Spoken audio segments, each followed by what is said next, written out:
Friends ఈ రోజు వంటలు అయితే మీరు రెడీ అయిపోయినండి. మా అయితే వంటలన్నీ రెడీ అయిపోయినాయండి. వంటలన్నీ అయిపోయినాయి, చేసేసినాం, కంప్లీట్ అయిపోయినాయండి. ఏమేమి వంటలు చేసామో చూద్దురండి ఫ్రెండ్స్. ఇదిగోండి చికెన్ ఫ్రై అయితే చేసిన, బగారన్నం, మటన్ కర్రీ అయితే చేసినాం, కొద్దిగా పెరుగు చట్నీ.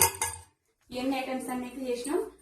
ఇది చికెన్ ఫ్రై ఎట్లా చేసేది ఫుల్ వీడియో ఇస్తానండి, చూడండి. లింక్ ఇస్తా, మా షార్ట్ వీడియో కింద లింక్ వస్తుంది.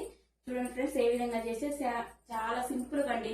చికెన్ ఫ్రై చేస్తే మా పప్పులకి ఏదైనా బాగా టేస్ట్ ఉంటుంది. అట్లా కొంచెం చేసుకుంటే పప్పు చేసుకున్నప్పుడు చికెన్ ఫ్రై చేసుకుంటే ఇంకా సూపర్ గా ఉంటుందండి. ఓకేనా ఫ్రెండ్స్, షార్ట్ వీడియో కింద లింక్ ఇస్తా. ఒకసారి ఏ విధంగా వచ్చిందో లేదో కామెంట్ బాక్స్ లో, ఎలా ఉందో కామెంట్ బాక్స్ లో కామెంట్ చేయండి ఫ్రెండ్స్. మా వీడియో నచ్చినట్టు లైక్ చేయండి, షేర్ చేయండి, సబ్స్క్రైబ్ చేయండి.